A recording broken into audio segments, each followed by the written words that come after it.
2024 में श्रावस्ती जिले में एक 15 साल के दलित लड़के को 3 लड़कों ने यूरिन ड्रिंक करने के लिए मजबूर किया। बाद में पता चला कि किशन तिवारी, दिलीप मिश्रा और सत्यम तिवारी ये कास्ट बेस्ड प्रेजुडिस की वजह से ये घटिया हरकत करी। लास्ट ईयर मध्य प्रदेश के विजयपुर असेंबली सीट के बाइपोल के बाद एक और डिस्टर्बिंग इंसिडेंट सामने आया, जब वोटिंग खत्म होने के बाद दलित डोमिनेटेड एरिया गोटा गाँव में वहाँ कुछ लोगों ने आग लगा दी। उसी तरह 2022 में जालोर डिस्ट्रिक्ट में एक 9 साल के दलित लड़का इंदिरा मेघवाल को उसके टीचर ने सिर्फ इसलिए मारा क्योंकि उसने अपर कास्ट के लिए रखे पानी के मटके को छुआ था। लड़का 24 दिन तक इंजरी से जूझता रहा और लास्ट में उसकी मौत हो गई। जी हाँ, ये सब आज के जमाने के केसेस हैं जो कि मैं आपको बता रहा हूँ। ऐसे हजारों केसेस आपको देश के डिफरेंट कॉर्नर में देखने को मिलते हैं। सच्चाई को और बेहतर तरीके से समझना है तो इस मूवी के सीन को देखिए। ऊंची जात के ब्राह्मण है सर, ये शेड्यूल कास्ट है सर। ब्रह्मदत्त की क्या जाती है? ठाकुर है सर। अरे ठाकुर क्या होते हैं? मतलब ब्राह्मण, क्षत्रिय, वैश्य क्या होते हैं? क्षत्रिय होते हैं सर। तुम क्या हो? हम जाट हैं। जाटव जी आप दलित है ना? जी सर। तुम क्या हो? मैं कास्ट हूँ सर। कायस्थ क्या होते हैं? सर हम डिफरेंट होते हैं, हम लोग 4 वर्णों में नहीं आते। What the f is going on here? ये सब कोई नया नहीं है। भारत में कास्ट बेस्ड डिस्क्रिमिनेशन एक बहुत ही पुरानी और डीप रूटेड प्रॉब्लम है जो सोसाइटी के हर एस्पेक्ट में नजर आती है। अगर मैं भारत के इस एट्रोसिटीज को 3 पार्ट में डिवाइड करूं, जैसे कि एशियन, मिडिवल और मॉडर्न, तो वहां पे बहुत सारे केसेस देखने को मिलते हैं। जैसे कि जब मैं अगर एशियन इंडिया के एग्जांपल लेता हूं तो सबसे पहले अनटचेबिलिटी की शुरुआत जो कि पोस्ट वैदिक एरा या फिर आप मान सकते हैं कि 1000 बीसी के टाइम पे देखने को स्टार्ट होती है, जहां पे मनुस्मृति जैसे ग्रंथों में चंडालाज आउटकास्ट का जिक्र है, जहां पे उन्होंने बहुत सारे गंदगी से जुड़े काम किए। इन्हें गांव के बाहर रखने पे मजबूर किया गया और उन्हें छूने से भी पवित्र लोगों को दोष लगता था। ये एक खतरनाक मिसाल थी जो एससी समुदाय को इंसानियत से दूर रखती थी। सेकंड केस देखने को मिलता है अनटचेबिलिटी का 200 बीसी से 200 ईडी के बीच में, जहां पे मनुस्मृति के चैप्टर 10 वर्स 39 से 56 और एशियन इंडिया जो कि आरसी मजूमदार के द्वारा किताब लिखी गई, उसके अंदर भी ये सब बताया गया कि इन लोगों को गांव के बाहर रहने पे मजबूर किया गया और उन्हें छूने से भी पवित्र लोगों की शुद्धि करनी पड़ती थी। मजूमदार नोट करते हैं कि ये लोग एससी के मूल समुदायों का हिस्सा थे और उनपे कई सारे फिजिकल अटैक भी जो है वो देखने को मिलते थे। उसी तरीके से मिडिवल इंडिया में जब हम लोग आते हैं, यानी कि 750 एडी से 1750 एडी के बीच में, तो सबसे पहले दलित किसानों पर काफी जुल्म है जो कि 1200 से 1500 के बीच में देखने को मिलता है। एक बुक है A Social History of India by S N. Sadasivan और medieval India by Satish Chandra. इन दोनों बुक्स के अंदर भी कई सारे फैक्ट दिए गए जहां पे वो लिखते हैं कि फ्यूडल लॉर्ड्स ने दलित किसानों से जबरदस्ती लेबर करवाया। एक रिकॉर्डेड घटना है जहां पे तमिलनाडु के गांव में मजदूरी के विरोध पर दलित गांवों को जला दिया गया। ये 14th सेंचुरी का एक केस है जो लोकल रिकॉर्ड में भी देखने को मिलता है। उसी तरीके से चलिए आते हैं मॉडर्न इंडिया के बारे में बात करते हैं, जो कि मेजरली ब्रिटिश एम्पायर के टाइम पे देखने को मिलता था। ब्रिटिशर्स ने जब पूरे कंट्री के ऊपर ही बहुत सारे एट्रोसिटीज करी तो वहां पर जब देखने को मिलता है कि लोकली भी बहुत सारा सप्रेशन होता है, जैसे कि एक केल्विन मानी मैसेकर 1968 के अंदर देखने को मिलता है। किताब है एक broken people caste violence against India's untouchables by human right watch और द हिंदू न्यूज़पेपर के आर्काइव्स के अंदर भी ये देखने को मिलता है। तो बात है 25 दिसंबर 1968 को तमिलनाडु के केल्विन मानी में 44 दलित मजदूर, जिसमें 18 औरतें और 16 बच्चों को जमींदार ने जिंदा जला दिया। वो एक वेज डिस्प्यूट का रिजल्ट था और पुलिस ने कोई एक्शन नहीं लिया। उसी तरीके से खेरलांजी मैसाकर जो कि 2006 का ही है। किताब है The Persistence of Caste by Anand जो कि 2006 की घटना के बारे में बात करता है। महाराष्ट्र की खेरलांजी में एक दलित परिवार जिसमें पूरी फैमिली थी को एक भीड़ ने मार डाला, औरतों के साथ रेप हुआ, बॉडीज को नंगा करके परेड किया गया। ये सब सीबीआई इन्वेस्टिगेशन और उनके एनालिसिस के अंदर सब कुछ रिकॉर्डेड है। भले ही आज इस हिस्टोरिक मिस्टेक को सही करने के लिए हमारे देश में कॉन्स्टिट्यूशनल सेफगार्ड और लीगल प्रोटेक्शन मौजूद है, लेकिन दलित समाज आज भी हिंसा, भेदभाव और सोशल बाइकआउट का शिकार कहीं ना कहीं आप देश में देखोगे, आपको देखने को मिलेगा। इसी बीच एक फिल्म भी आ रही है जिसका नाम है फूले। ये फिल्म ज्योतिराव फूले और सावित्रीबाई फूले के जीवन पर है। ये दोनों इतिहास के उन चुनिंदा रिफॉर्मर्स में से हैं जिन्होंने कास्ट और जेंडर के खिलाफ काफी बड़ी लड़ाइयां हैं जो कि लड़ी है। न सिर्फ एसटी को हक दिलाया बल्कि लड़कियों को भी पढ़ाई करने के अंदर इन्होंने बहुत काम किया, अपनी पूरी जिंदगी लगा दी है। उनका एक ही हथियार था जो कि है शिक्षा। वो कहते थे कि पढ़ाई ही वो शक्ति है जो नीचे दबे लोगों को अपने हक के लिए लड़ाने का दम है जो कि दे सकती है। लेकिन क्या आज तक ये सोच, ये बोल्ड आइडिया एससी के लिए एक नई दुनिया बना पाया है? आज के वीडियो में हम इस सवाल का जवाब ढूंढने की कोशिश करेंगे। आज हम एससी के पास्ट, प्रेजेंट और फ्यूचर को एक स्ट्रॉन्ग एनालिटिकल लेंस से देखने की कोशिश करेंगे। साथ ही साथ इसकी परेशानियों को समझकर उसके सॉल्यूशन ढूंढने की भी कोशिश करेंगे। तो चलिए शुरू करते हैं।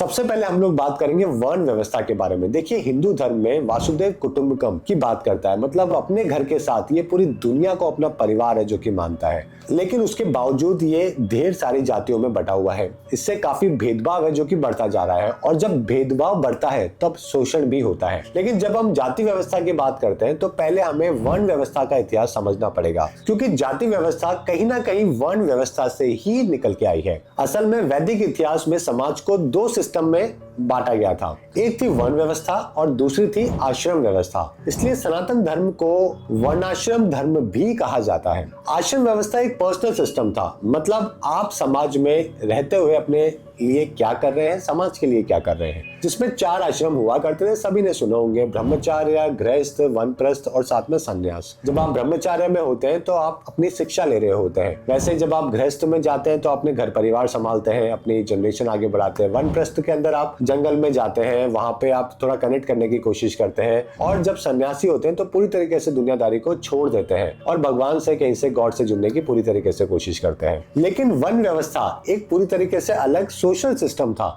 मतलब आप समाज के अंदर किस तरीके से डिवीजन है और किस तरीके से रह रहे हैं। आप ब्राह्मण हैं तो आप समाज की बौद्धिक उन्नति का कारण बनेंगे। क्षत्रिय है तो आप समाज की रक्षा कर रहे हैं। वैश्य है तो समाज की आर्थिक स्थिति को इंप्रूव कर रहे हैं। और अगर आप शूद्र हैं तो समाज के मौलिक काम संभालने पर काम कर रहे हैं। जब हम वर्ण व्यवस्था की बात करते हैं तो कभी ना कभी हम जाति व्यवस्था से कंफ्यूज हो जाते हैं, इसलिए वर्ण व्यवस्था को भी हम लोग बुराई की तरफ जो है वो रिलेट करने लगते हैं। असल में वर्ण व्यवस्था में लोगों को काम के बेसिस पर, जैसे कि ब्राह्मण, क्षत्रिय, वैश्य और शूद्र में बांटा गया था। ये बात है 1000 BC के टाइम की, जब आर्यंस ने सेटलमेंट करना चालू कर दिया था, राजा बन गए थे, तो समाज को, उनको सबको अपने अपने काम देने के लिए उन्होंने 4 पार्ट में डिवाइड किया। लेकिन सबसे बड़ी प्रॉब्लम तब हुई जब धीरे धीरे ये चीज डिसबैलेंस हुई। जब ब्राह्मण का बेटा ब्राह्मण ही बनेगा, ये ऑर्डर निकाला गया, ऐसा सिस्टम डेवलप होने लगा, तब ये व्यवस्था चरमरा गई और इसके बाद ये जातिगत वर्ण व्यवस्थाएं देखने लगी।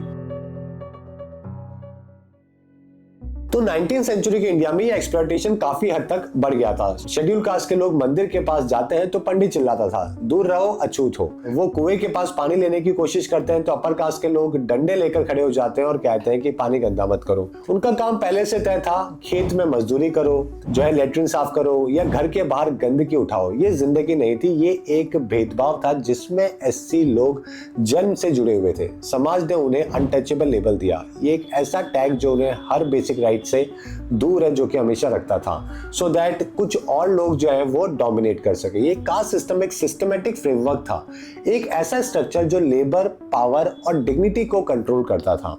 सोशलिस्ट लुइस डुमन के मुताबिक ये सिस्टम प्योरिटी पॉपुलेशन का बाइनरी पर बेस्ड था। ऐसे लोगों को इम्प्योर बोलकर एक परमानेंट लेबर क्लास में धकेल दिया गया, उनके एजुकेशन से दूर रखा गया, प्रॉपर्टी ओन करने का हक नहीं दिया गया और सोशल स्पेसेस जैसे मंदिर या बाजार उनके लिए बंद कर दिए गए।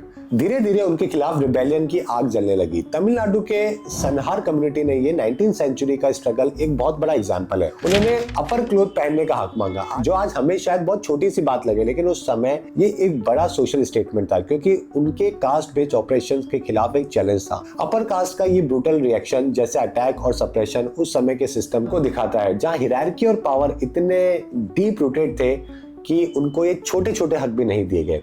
लेकिन ये चिंगारी बेकार नहीं गई। ये छोटे छोटे रिबेलियन जो कि गांव के अंदर आदिवासी समाज में हर जगह पे देखने को मिले, ये सब जो है वो धीरे धीरे बड़े होते गए। ये सब चिंगारियां जो है वो बेकार नहीं गई। सनहार कम्युनिटी ने अपनी लड़ाई जारी रखी और आगे चल के उन्हें ना सिर्फ सोशल स्टेटस में सुधार किया, बल्कि पॉलिटिकल और इकोनॉमिक पावर भी हासिल करी, सो दैट वो लोग भी बराबरी की स्थिति पे आ सके। फिर आए ज्योतिराव फूले और सावित्रीबाई फूले। ये दोनों एक रिवोल्यूशन के रूप में उभरे। फूले एक माली कास्ट से थे, खुद ऑप्रेस्ड बैकग्राउंड से आए थे और उन्होंने कास्ट को एक एक्सप्लॉइटेटिव पावर स्ट्रक्चर के रूप में देखा। 1848 में उन्होंने पुणे में एक स्कूल खोला SC बच्चियों के लिए, लड़कियों के लिए, और सावित्रीबाई फूले देश की पहली महिला टीचर है जो कि बनी। फूले ने 1873 में गुलामगिरी लिखा। इसमें उन्होंने कास्ट को स्लेवरी का इंडियन वर्जन बोला और आर्ग्यू किया कि ये लेबर एक्सप्लॉइटेशन और सोशल कंट्रोल करने का टूल है। उन्होंने बोला कि 80 लोगों को शिक्षा से दूर रखना एक डेलिब्रेट स्ट्रेटेजी का तरीका है जो अपर कास्ट जो है वो डोमिनेट करने के लिए बना रहा है। लेकिन ये आइडिया इंप्लीमेंट करना बहुत ज्यादा मुश्किल था। 1855 में पुणे के गलियों में उनके स्कूल पर पत्थर फेंके गए, लोग चिल्लाए इसको बंद करो। फूले और सावित्रीबाई फूले पे बहुत सारे आरोप लगाए गए,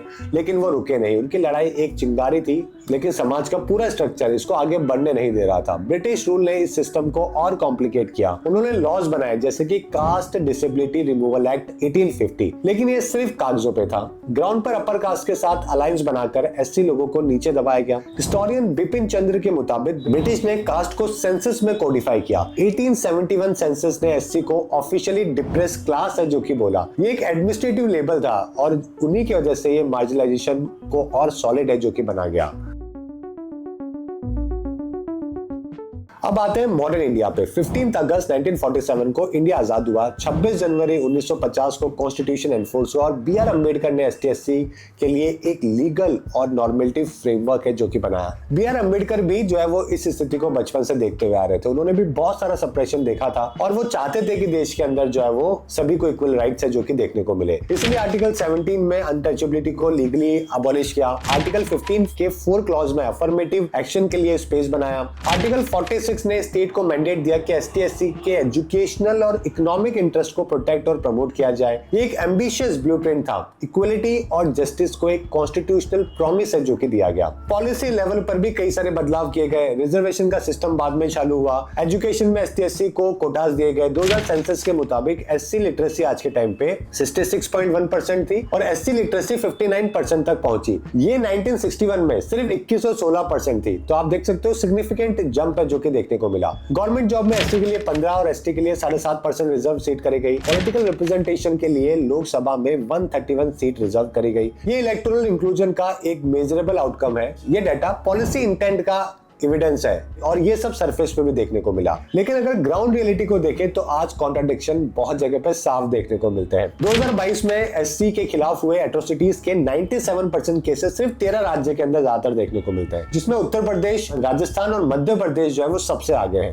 गवर्नमेंट रिपोर्ट के मुताबिक उत्तर प्रदेश में सबसे ज्यादा 12,000 केसेस यानी कि टोटल का 23% केसेस रिपोर्ट हुए। राजस्थान में 8,500 16% के समवेयर और मध्य प्रदेश में 14% के समवेयर। ये तीनों राज्य जो है वो बहुत ज्यादा आगे नहीं है अपनी स्थिति के अंदर। रिपोर्ट में यह भी बताया गया कि स्पेशल कोर्ट्स की कमी भी एक बहुत बड़ी प्रॉब्लम है। 14 स्टेट्स के 498 डिस्ट्रिक्ट में सिर्फ 194 डिस्ट्रिक्ट में स्पेशल कोर्ट जो है वो एग्जिस्ट करते हैं, जहां एसटी/एससी केसेस को जल्दी रिजॉल्व करते हैं। उत्तर प्रदेश जो एससी के अगेंस्ट सबसे ज्यादा केसेस रिपोर्ट करता है, उसने ये डिक्लेयर किया है कि स्टेट में कोई एट्रोसिटी प्रोन एरिया ही नहीं है। अब जब स्टेट मानने से ही मना कर दे तो और भी ज्यादा प्रॉब्लम हो जाती है।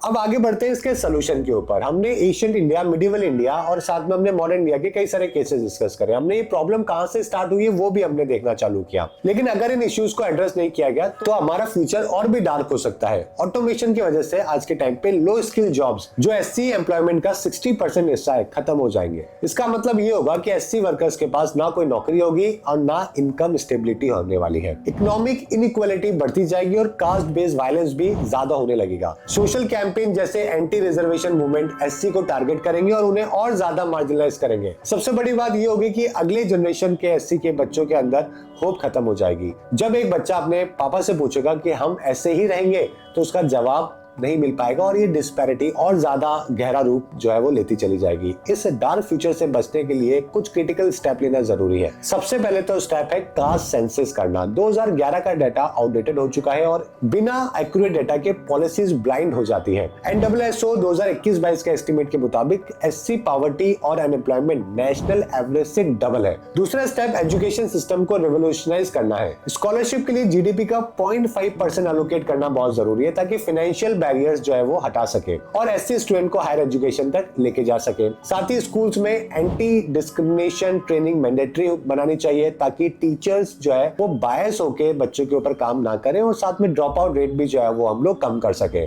आज भी हमारे देश की स्थिति ये है कि 3 में से 1 ही बच्चा है जो कि हायर एजुकेशन परस्यू करता है। तीसरा स्टेप इकोनॉमिक रिस्ट्रक्चर का है। लैंड ओनरशिप स्कीम इंट्रोड्यूस करनी चाहिए जो एससी को स्टेबल इकोनॉमिक एसेट्स है जो कि प्रोवाइड करे। प्राइवेट सेक्टर में 10% रिजर्वेशन एनफोर्स करना भी जरूरी हो सकता है, लेकिन इसके साथ में हमें टैलेंट के ऊपर काम करना भी बहुत जरूरी है। ज्यादा रिजर्वेशन से टैलेंट जो है वो डिमोटिवेट होता है। ठीक है, कास्ट बेस्ड वायलेंस को रोकने और वल्नरेबल कम्युनिटीज पे ज्यादा प्रोटेक्शन देने के लिए टारगेटेड इंटरवेंशन की जरूरत है। एसटी/एससी प्रोटेक्शन डिटेक्शन सेल देश में सब जगह बनाने की जरूरत है। स्पेशल पुलिस स्टेशन सिर्फ बिहार, छत्तीसगढ़, झारखंड, केरला, मध्य प्रदेश में ही बनाए गए हैं, जिसमें ST/SC एट्रोसिटीज के केसेस रजिस्टर होते हैं। बाकी जगह पे तो ये देखने को भी नहीं मिलता। सोशल चेंज भी स्ट्रक्चरल रिफॉर्म जैसा ही इंपॉर्टेंट है। फूले और आर्टिकल 15 जैसी फिल्में अवेयरनेस क्रिएट करती है और मार्जिनलाइज्ड कम्युनिटीज के अंदर सेल्फ बिलीव ला सकती है।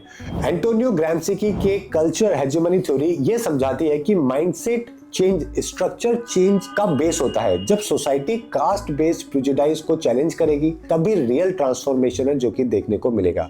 और इसकी शुरुआत आपको घरों से करनी पड़ेगी। सब जाकर ही ये पॉसिबल है कि हमारे देश के अंदर एक बदलाव आना चालू होगा और उसके बाद रिजर्वेशन की जरूरत अपने आप धीरे धीरे खत्म होती चली जाएगी। तो इसके लिए बहुत इंपॉर्टेंट है कि घर से जो है वो इसके अंदर बदलाव लाना जरूरी है।